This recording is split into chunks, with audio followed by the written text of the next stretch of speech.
नमस्कार, स्वागत है आपका इंडिया गेट पर। मैं हूं अजय सेठिया।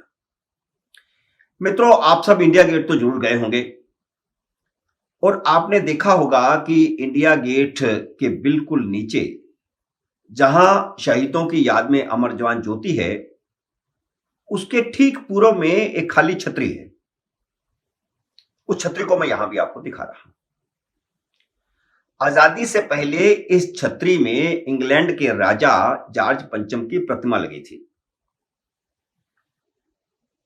और यह इसलिए लगी थी क्योंकि 2011 में देश की राजधानी कोलकाता से दिल्ली शिफ्ट करने का फैसला जॉर्ज पंचम ने किया था। यह जॉर्ज पंचम की प्रतिमा नेहरू शासनकाल तक लगी रही, आजादी के बाद भी। 60 के दशक में एक मुहिम चली कि ब्रिटिश मेमोरियल्स को हटाया जाए, जो गुलामी की याद दिलाते हैं ऐसे मेमोरियल्स को हटाया जाए। और इस मुहिम के आगे, इस आंदोलन के आगे सरकार को झुकना पड़ा और यह प्रतिमा यहां से हटा दी गई। जॉर्ज पंचम की यह प्रतिमा अब कहां है और किस हालत में है, यह भी मैं आगे चल करके आपको एक घटना के दृष्टांत से बताऊंगा। खैर, एक मुहिम यह भी चली कि जॉर्ज पंचम की जगह पर छतरी में महात्मा गांधी की प्रतिमा लगाई जाए। इसके विपरीत दूसरी मुहिम यह थी कि छतरी को भी हटाया जाए, उसको भी तोड़ा जाए और वहां पर गांधी की एक विशालकाय प्रतिमा स्थापित की जाए, क्योंकि छतरी के नीचे एक छोटी प्रतिमा ही आ सकती थी, खड़ी प्रतिमा आ सकती थी। खैर, छतरी का फैसला किए बिना प्रतिमा बनाई गई, जो बहुत बड़ी थी। अगर उसे छतरी की जगह पर ही लगाया जाता तो छतरी को हटाना ही पड़ता। सरकार कुछ तय नहीं कर पा रही थी। तभी कुछ लोगों ने छतरी को तोड़ने की कोशिश की। लोग वहां पर गए, जुलूस निकाल करके गए, जिसे प्रशासन ने नाकाम बना दिया था। लेकिन तभी कांग्रेस के ही एक पूर्व नेता, जो नेताजी सुभाष चंद्र बोस का समर्थक था, उनका अनुयायी था, उसने मुहिम चला दी कि छतरी को हटाकर वहां सुभाष चंद्र बोस की प्रतिमा लगाई जानी चाहिए, ना कि गांधी की। कांग्रेस सरकार बड़ी दुविधा में फंस गई, क्योंकि उस समय तक सुभाष चंद्र बोस को लेकर के अनेक तथ्य अखबारों में छपने लगे थे, जिनमें कुछ तथ्य नेहरू और कांग्रेस के खिलाफ जा रहे थे। ब्रिटिश सरकार ने सुभाष चंद्र बोस को युद्ध अपराधी घोषित किया हुआ था और नए तथ्य यह सामने आए थे, जिनमें कहा गया था कि नेहरू ने अंग्रेजों से वादा किया था कि सुभाष चंद्र बोस जब भी मिलेंगे, भारत सरकार उन्हें ब्रिटिश सरकार के हवाले करेगी। यह वादा किया था या नहीं किया था, इस संबंध में कुछ भी स्पष्टीकरण कभी आधिकारिक तौर पर सरकार की ओर से नहीं दिया गया है। और कांग्रेस सरकार ने सुभाष चंद्र बोस से जुड़े दस्तावेज भी जग जाहिर नहीं किए थे और वह सुभाष चंद्र बोस की प्रतिमा लगाना भी नहीं चाहती थी। गांधी की प्रतिमा लगाने का विरोध शुरू हो गया। कुछ युवाओं ने विरोध शुरू किया कि आजादी की लड़ाई गांधी से बहुत पहले सुभाष चंद्र बोस ने शुरू की थी और बाकायदा हथियारबंद आंदोलन था, हथियारबंद जंग थी ब्रिटिश सरकार के खिलाफ। तभी एक सुझाव यह भी आया था कि दोनों की प्रतिमा लगाई जाए, सुभाष चंद्र बोस की भी और गांधी की भी। लेकिन कांग्रेस इसके लिए भी तैयार नहीं हुई। नतीजतन गांधी की प्रतिमा लंबा समय तक कबाड़ में पड़ी रही, जिसे नरसिम्हा राव सरकार ने अपने शासनकाल के दौरान संसद भवन के भीतर संसद के मुख्य गेट नंबर 1 के सामने लगाया। आप जब भी संसद की कार्रवाई देखते होंगे तो आपको दिखाया जाता होगा गांधी की बैठे हुए एक ब्लैक स्टोन की प्रतिमा है, बड़ी मूर्ति, बड़ी विशाल। इसके बाद छतरी ब्रिटिश सम्राट की जगह किसी की प्रतिमा लगाने के बारे में किसी ने कुछ सोचा ही नहीं। न छतरी के बारे में सोचा, छतरी वैसे की वैसे खाली पड़ी है, और ना वहां पर कोई प्रतिमा लगाने के बारे में सोचा, उसको जैसे भुला दिया गया। प्रधानमंत्री नरेंद्र मोदी ने सुभाष चंद्र बोस की 125वीं जयंती से 2 दिन पहले 21 जनवरी 2022 को एक ट्वीट करके घोषणा की कि इंडिया गेट पर सुभाष चंद्र बोस की प्रतिमा लगाई जाएगी। ये बड़ी खबर है। इस खबर ने देश के युवाओं में नया जोश भर दिया है, क्योंकि आजादी के 70 साल बाद आजादी की लड़ाई में सुभाष चंद्र बोस की भूमिका को लेकर के अनेक खुलासे हो चुके हैं। मोदी सरकार बनने के बाद कई क्लासिफाइड दस्तावेज जाहिर किए जा चुके हैं और इन दस्तावेजों से पता चलता है कि सुभाष चंद्र बोस के बलिदान गांधी से कहीं ज्यादा थे। इंडिया गेट पर सुभाष चंद्र बोस की प्रतिमा लगाए जाने पर सुभाष चंद्र बोस के भतीजे चंद्र बोस ने प्रधानमंत्री का आभार जताते हुए कहा है कि सुभाष चंद्र बोस आजादी के असली हीरो हैं और आज का युवा भी यही मानता है।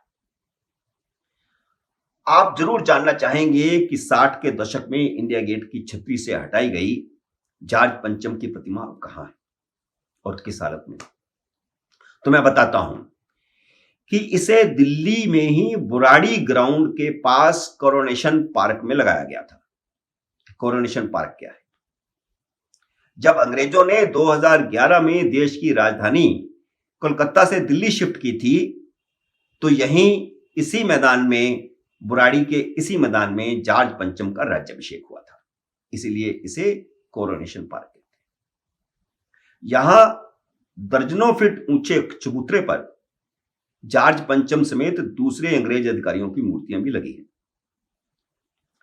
4 साल पहले 23 मार्च 2017 को शहीदी दिवस पर 2 दीवानों ने जॉर्ज पंचम की प्रतिमा तोड़ने की कोशिश की थी।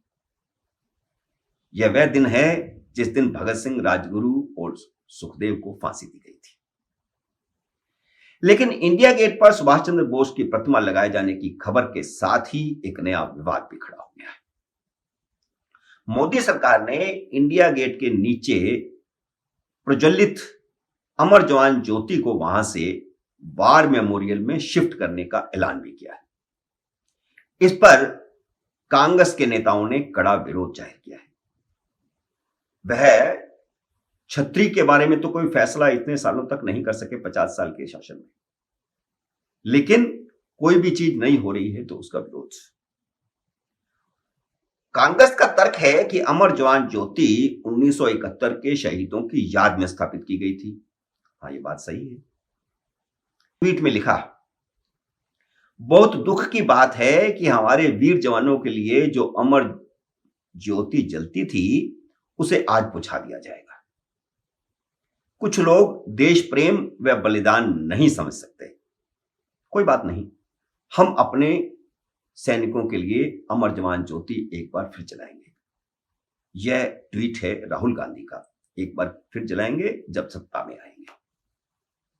लेकिन राहुल गांधी के इस ट्वीट से उनके सामान्य ज्ञान की पोल भी खुल गई, क्योंकि अमर जवान ज्योति की लौ बुझ नहीं रही है, बल्कि इसे राष्ट्रीय युद्ध स्मारक में जल रही ज्वाला में मिलाया जा रहा है। वह भी इसलिए क्योंकि बांग्लादेश युद्ध के बाद प्रज्वलित की गई इस अमर जवान ज्योति के साथ इंडिया गेट पर उस युद्ध के शहीदों के नाम नहीं है, बल्कि इंडिया गेट पर प्रथम विश्व युद्ध की याद में बनाया गया था और इस पर 1914 से 1921 के बीच और एंग्लो अफगान युद्ध में ब्रिटिश शासन के लिए लड़ने वाले शहीदों के नाम हैं। बांग्लादेश को आजाद करवाने की जंग में शहीद हुए भारतीय शहीदों के नाम नहीं हैं। और इस लिस्ट में जिन शहीदों के नाम हैं जिन्होंने ब्रिटिश शासन काल के लिए, ब्रिटिश के लिए, उन अंग्रेजों के लिए लड़ाई लड़ी, उनके नाम है। और इस लिस्ट में भारतीयों के अलावा कुछ अंग्रेजों के नाम भी शामिल हैं।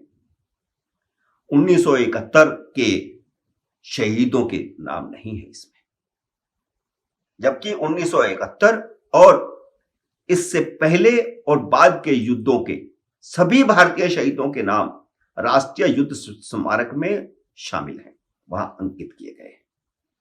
इसलिए अमर जवान ज्योति का वहां शिफ्ट किया जाना ही शहीदों को सच्ची श्रद्धांजलि है। राष्ट्रीय युद्ध स्मारक उन सभी सैनिकों और गुमनाम नायकों की याद में बनाया गया है जिन्होंने आजादी के बाद से देश की रक्षा करते हुए अपने प्राणों की आहुति दी। इसमें कश्मीर बचाने के लिए 1947 में जो सैनिक शहीद हुए उनके नाम भी है, 1962 के युद्ध के, 1965 के युद्ध के, 1971 के युद्ध के और उसके बाद कारगिल युद्ध के शहीदों के नाम भी। और यह स्मारक मोदी सरकार बनने के बाद बना है। 2019 में नरेंद्र मोदी ने इस स्मारक का उद्घाटन किया। अब जब युद्ध स्मारक बन गया है तो अमर जवान ज्योति के अस्तित्व पर सवाल उठाया गया था, जिसका समाधान मोदी सरकार ने कर दिया है कि अमर जवान ज्योति को राष्ट्रीय युद्ध स्मारक में प्रज्वलित ज्योति में विलीन कर दिया है। मित्रों, यह बड़ा खुलासा आपको पसंद आया होगा। इसमें पूरी डिटेल हमने दी है, हिस्ट्री दी है, और आपको पसंद आया हो तो इसे शेयर कीजिए। और अगर आप पहली बार हमारे चैनल पर आए हैं तो हमारे चैनल को सब्सक्राइब कीजिए और घंटी का बटन भी दबाइए, क्योंकि जैसे ही नया वीडियो आएगा आपको सूचना आएगी। आप नए वीडियो का करिए इंतजार। तब तक नमस्कार।